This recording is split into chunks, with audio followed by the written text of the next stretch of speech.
Boys, what is up? Welcome to this 12-team PPR mock draft. It is a pretty standard league. It's two RBs, two wide receivers, a tight end, and two flexes. I'm drafting from the 1-5. I'll be trying to do a strategy called Hero RB for anyone who doesn't know. It's essentially where you take an RB early and then you kind of just let that dude be your hero running back, and then you fill your team with. At that point, you have a couple strategies. You could pretty much carousel between wide receivers and running wide receivers, tight ends, and quarterbacks, obviously, or mostly wide receivers. You could fill with best available. There's a couple strategies, so we're gonna see what happens. Drafting from the 1-5 usually allows me to do this hero RB strat. It's usually reserved for like the top 4 or 5 picks, assuming you can get one of those dudes who you see as like a hero RB, right? Some people might see guys like Kyra and Saquon as hero RBs. I personally don't.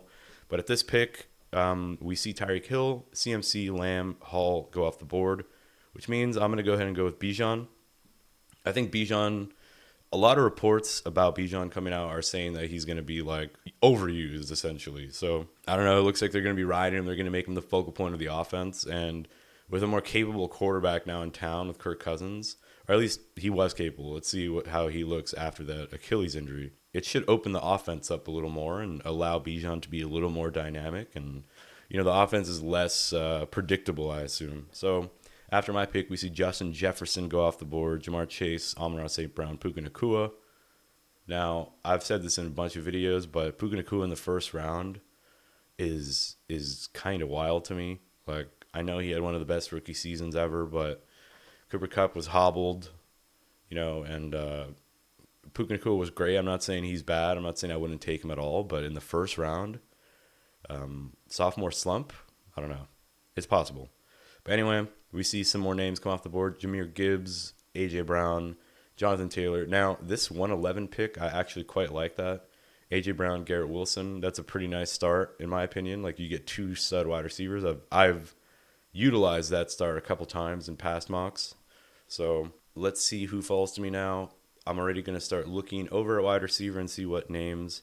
Now, the problem with Hero RB, and I can already kind of say that I wouldn't really do this in a real draft because of the wide receivers that fall to you at the back end of the second round. It doesn't feel very nice having to take one of these dudes as my wide receiver one. Now, because Olave is still there, I am going to go with Olave. I do think he's like the last guy in a tier that they could be like top 6 wide receivers. Because that's essentially what you're doing when you're drafting, right? Like, you're trying to take dudes who, like, there's a chance they can pop off and be in like the top 5. Think CeeDee Lamb last year, right? He wasn't going in the top 5 in terms of wide receivers drafted. I think he was at number 5, if I remember. But then he became the number 1. So, like, that's essentially how you want to view it. Like, which dudes have that ceiling, That's my opinion. I mean, there's, of course, safer picks, like safety picks in the second round. Like, Derrick Henry I would consider as, like, a safety pick. Now, I personally wouldn't take Henry this season just because I kind of, like, predicted his decline last season, which we kind of saw it a little bit.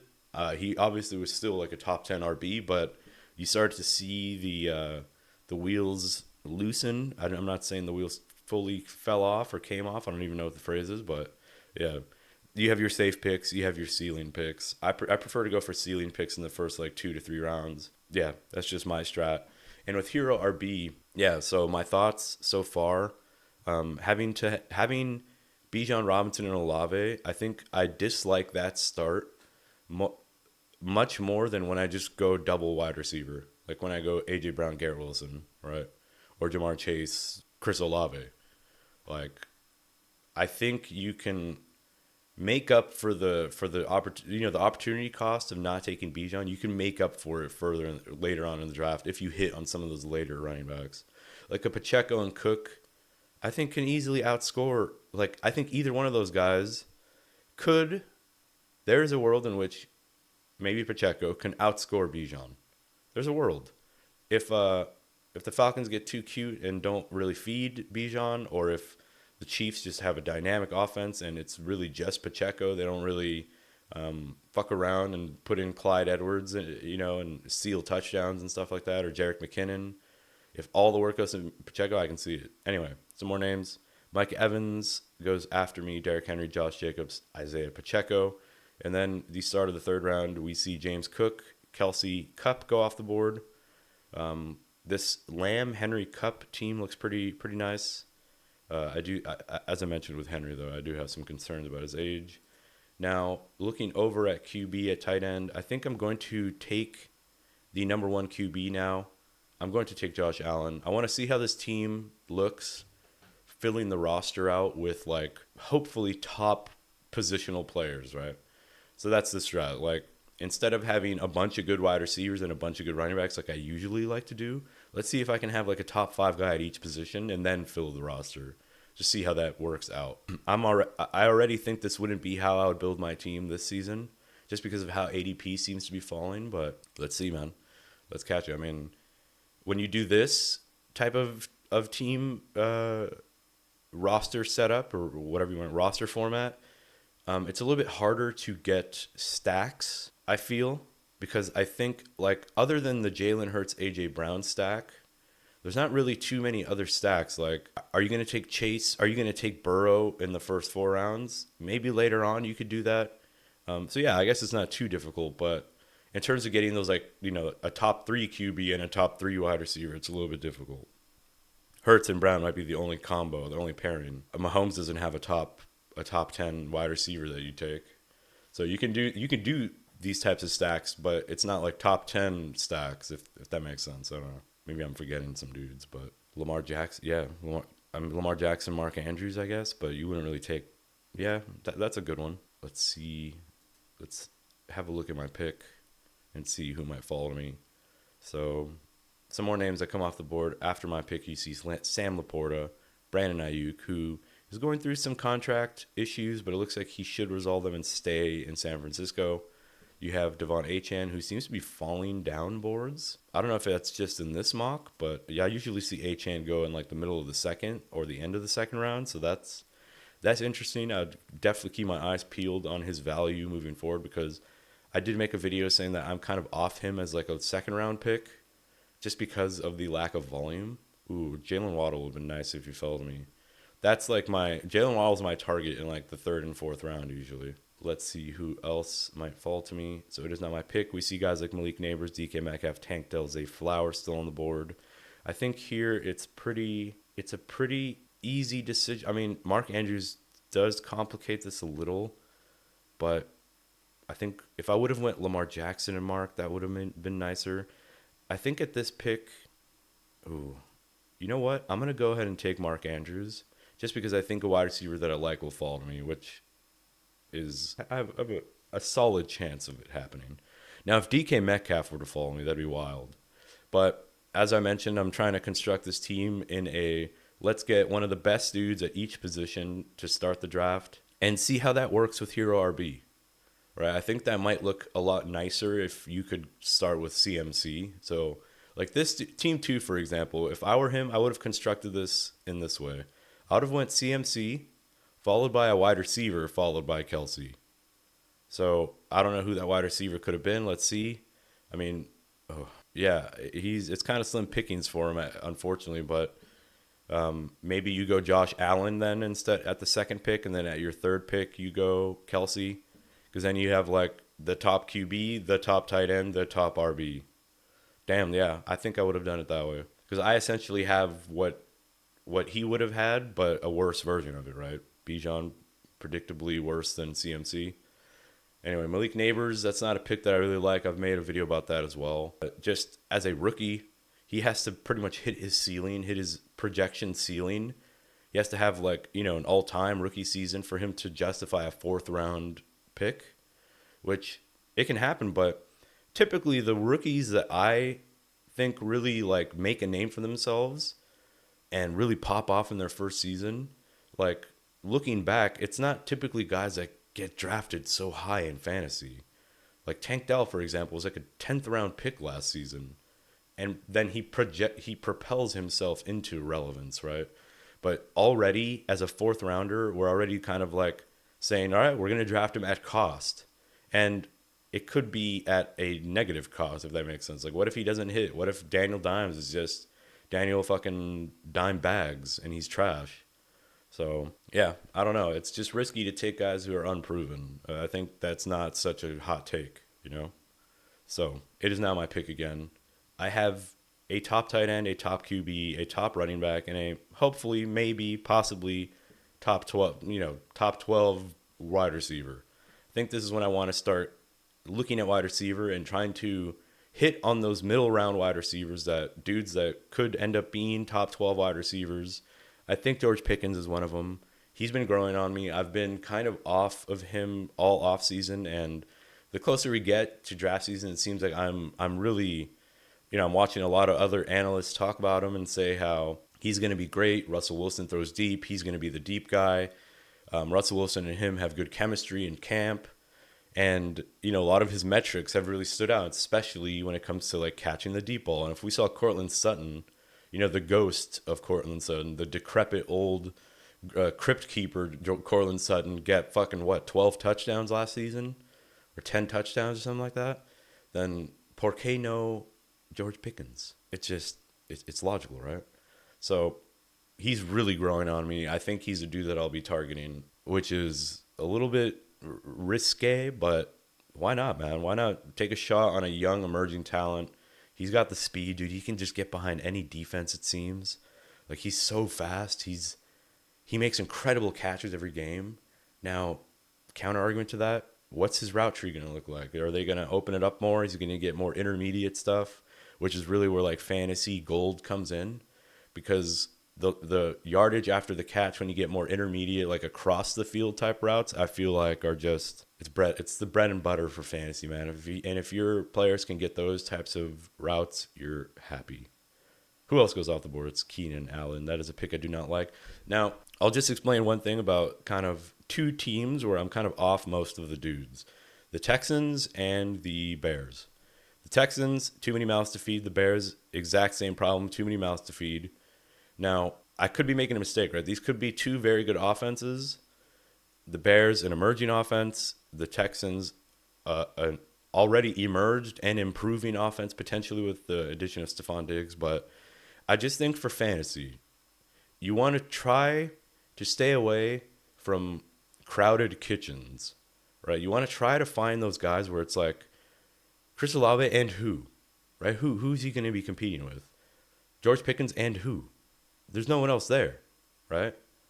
Like, that's just my take on it. I know I could be wrong. I know a lot of people follow the doctrine of, nope, you want to take dudes on top offenses and hope that that the lottery or the fucking, what is it, the roulette spin lands on your guy popping off when you need him. I think you're leaving a little bit too much to chance there. Because these teams have to support three guys potentially. I don't know. That's a difficult proposition in my opinion. So now it's back to my pick. Now I already committed to hero RB, which means I'll try not to take RBs. In a non-hero RB, I might take Swift here, but let's have a look at some more wide receivers and see if there's anyone that we like. Now, there are still some names that I really like on here for like potential upside, but I do think I'm going to go with a guy that I think is going a little bit too early now. I think there was a lot of value taking him. He was going in like the 8th, 9th round, but he's really popping up draft boards, and it's Jayden Reed. I think Jayden Reed is going to be like the Deebo Samuel type archetype player for the Packers. We just saw him already kind of in that role. He gets a lot of manufactured touches around the line of scrimmage, a lot of short yardage stuff, but where he thrives is in his yards after the catch. Now, the downside to that. The downside is that if you had a guy like Deebo in any of the past seasons, you'll notice that I think 2 seasons ago he had a really low depth of target, and that really affected him. Like, they were really only using him close to the line of scrimmage. And the problem with that was that Deebo Samuel was a little bit banged up, and consequently, he wasn't able to get that yardage after the catch. He wasn't popping off those big runs like he usually does. So you really struggled. He really kind of hindered your team. He really hindered his own production, and they weren't using him in intermediate routes, so he wasn't able to kind of like get those free yards. You know what I mean? So that's the issue there. So if Jayden Reed can stay healthy, if he can still get some of that intermediate stuff, with a little bit of depth of target on some of his targets, I think you're going to be happy. That's like the perfect type of dude you want. And they manufacture him touches in the end zone as well. That's why I like Jaden Reed. Now, remember, I'm also huge on Christian Watson. So that's something where I do think Jaden Reed going now in the 6th round, he's maybe somebody that I won't really be targeting anymore, while Christian Watson is still being drafted at value, in my opinion, in the 9th round. So, yeah, I don't know. It's tough. But my pick is approaching. Let's start looking at if there's any more wide receiver value. I think at this point, there's not really many guys that I'm super excited about, so I will start to look at RB now. It is hero RB. That doesn't mean you don't take any RBs the rest of the draft. It just means that like in the first 5-6 rounds or so, you get one RB and then you fill the team with top skill position players or top other position players. So now it's now back to my pick. Let's have a look at RBs and see if there's anyone that we like. I do see Jonathan Brooks, and I will be taking Jonathan Brooks. It's a little bit early, obviously, based on his ADP, but I do think if you're going to go hero RB, pair your hero RB with dudes who don't have a lot of risk. That's just my opinion on the matter. You don't want to get older RBs to pair with your hero RB strat. That's just my approach, because you're introducing more risk to your roster. You're introducing the fact that older RBs tend to get injured, right? So if you have one RB that you're really going to be leaning on, if he goes down, if you're unlucky and your hero RB gets injured, your fantasy season's pretty much fucked. To start prepping for fantasy basketball. But the way to salvage that is that you have like young emerging RBs where injury risk is not quite as, I mean, injury risk exists for everyone, but obviously younger players, I don't have any data to support this, but I imagine they're less injury prone. That's like the consensus in the industry, right? So pair your hero RB with emerging talent. It's typically how your roster can shake up. I mean, obviously here when I started to look back at RBs, it was mostly like older, kind of riskier guys, right? It's your Aaron Joneses, your Pollards, your Mosterts, your DeAndre Swifts, right? He's on his third team in 3 years. So Brooks to me was like that, what's the fucking phrase? Sunflower in a graveyard or something? I don't know. He was like that one guy where it's like, ooh, there's the number one drafted RB from the past NFL draft in a good situation, a decent situation. All right, let's take a shot. Seems like he'll be ready for the start of the season, so I think that's the dude you want to take. I wouldn't have taken Najee there just because we've already seen Najee's dominance of the timeshare with Jaylen Warren already diminish. So Jaylen Warren will continue to cement himself and steal work from Harris. He looked like the better back, so I don't imagine them changing that. Javonte Williams looked like seemed like he's on the roster bubble. I saw a report that he might not even make the team. So it's just like risk, right? I always harp on risk. I know these guys can end up being fine, right? But you want to try to diminish risk. So it's back to my pick. I already have a QB. I already have a tight end. I do have 3 wide receivers and 2 running backs. At this point, you can pretty much take anyone. Hero RB, as I mentioned, only entails the first few rounds. And I can't believe I'm double tapping 2 Packers wide receivers, but I will take Christian Watson here. Again, I wouldn't construct my team this way, but when it just comes to value, like Deontay falling to me there I would have taken Deontay, but I just don't like any of the other names. Now, Keon Coleman is an argument because I do have Josh Allen, so you do get like kind of I wouldn't say a poor man's stack, but it's an unproven stack. So that could be exciting. It could be a nice place to put your chips for sure. Maybe in a real draft, I might have done that just because then I wouldn't be double dipping on the Packers offense. But I do think the Packers do have the number 1 projected easiest strength of schedule. They are seemingly an improving offense, already a top offense, it seems, if Jordan Love doesn't turn into a pumpkin. So taking 2 wide receivers from the same team, if that team happens to be the team with the easiest schedule, a team that will, I think, pass the ball a lot, even with Josh Jacobs coming into town, it's not the worst, right? It's not like going to ruin my team, I think. I think you can essentially carousel between them. I think in games where they're projected to maybe lose or in tighter games, maybe you lean Christian Watson. And in games where they seem like they have it under control, maybe Jaden Reed maybe gets, I mean, short yardage, dink and dunk type stuff. They're just trying to kind of burn the clock, keep the ball in, in play, run the ball / short yardage stuff, screens and bubbles and stuff like that. I don't know. Anyway, who goes after my pick? Austin Eckler. I'm fully not down for Austin Eckler. That could be an oversight on my part, but I do think that we've received like zero reports of who's going to be kind of the number one guy. Yeah, like there's reports that Austin doesn't want 300 carries. He wants to be kind of a change of pace guy. He wants to be utilized in his strength. So I don't know. I think Brian Robinson and Eckler, 8th and 9th round, you can do worse. That's fine. You're not gonna ruin your team doing that. Now let's look at running back and see if there's any more potential. I'm just gonna go ahead and take Tajay Spears and explain why. So Pollard's coming into town. Pollard's pretty much the same exact type of running back as Tajay Spears. They have the same skill set, I guess. I would say even Tajay Spears is maybe even better between the tackles running back. At least based on how bad Pollard was last season. I know Pollard, he's more of a get to the edge type of running back, I think. I mean, maybe I'm fully wrong on him. Pollard's now going in the 6th round, which is so crazy to me that Tajay Spears is a full 3 rounds later, and you potentially get this either the same production, maybe they split that backfield down the middle, and they both produce similarly, or I would say there's even a chance that Tajay Spears is the number one guy. I mean, he's proven he's been on the roster. He has rapport already with the team. Pollard's coming off a bad season where he didn't really look very productive or very good, to be honest. The assumption or the analysis that he was injured. So I don't know. Again, it could be an oversight by me. It could be that he's going to be healthy and he's going to look back to Zeke and Pollard days. I don't know.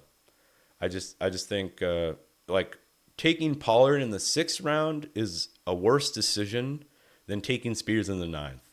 I'll stick by that. I just think in the 6th round, you could still get a dude like Zamir White or DeAndre Swift, DeAndre Swift, it has an easier path to taking over that backfield than I think Pollard does, in my opinion. I don't know. What are my arguments for that? I would say probably because Roschon Johnson didn't look good. Khalil Herbert seems to be on the roster bubble. It seems like they want to move him. And yeah, who else is he really competing with? They see him as a weapon back, according to them, which I don't know what the fuck that means. Isn't every running back a weapon? Why are you even playing dudes who you don't see as weapons, right? What are they, fucking shields? Is your running back a fucking, breastplate? Rare breastplate with 2 intellect? What are we talking about here? Anyway, my pick is coming up. We see dudes double tapping tight ends in a 1 tight end league. We see guys already with 3 QBs. It's wild, dude. These are normal mock draft, late night mock drafts. These are how they go. This is how they go, man. Some of these dudes are going to start being toggled over to auto pick and they're going to start dipping out. We're going to start to be overrun by artificial intelligence. That's just how things go. What are you going to do? I'm taking Romeo Dubs. I'm triple tapping. No, I'm just playing. Now, the rest of the wide receivers are pretty much dart throws, in my opinion. I do think I already kind of called him the crypt keeper, so taking him would be against my own analysis. But you don't have to be the prettiest girl at the ball. You just have to be the only girl at the ball. And Cortland Sutton seems to be the only girl at the ball yet again. It's a new offense, young quarterback, but Cortland Sutton is the only recognizable name on the team. So I do think Sutton can still be old man Sutton. He can still get a lot of red zone looks. He could be kind of that safety valve for a young QB. He's my 5th wide receiver, right? 1, 2, 3, 4, 5. 5th wide receiver, Cortland Sutton. I might never start him. He might be a bye week fill-in. Who knows? If he gets off to the season to a strong start, he's potentially a trade piece, right? He's an asset that I could package, maybe send a Sutton plus Brooks for a top RB, right? Maybe if I'm not super happy with my RB situation, I package Sutton, I package Brooks, I get a dude like ETN or something. I don't know if anyone would ever do that, but depends how good Brooks looks, obviously. Brooks could easily outscore fucking ETN.